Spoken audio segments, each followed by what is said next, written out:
आधा कप बंद गोभी, एक गाजर, आधा कप उबली हुई स्पेगेटी, एक हरी मिर्च, आधा चाय का चमचा नमक, आधा चाय का चमचा काली मिर्च।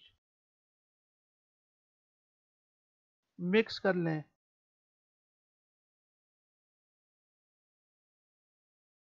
2 कप मैदा, 1 चाय का चमचा नमक, 2 खाने के चमचे घी। इसे गूंद लें मुनासिब पानी की मदद से।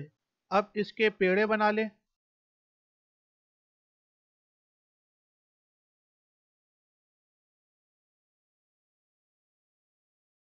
मिक्सर को इसके अंदर डालें और इसे रोल करें।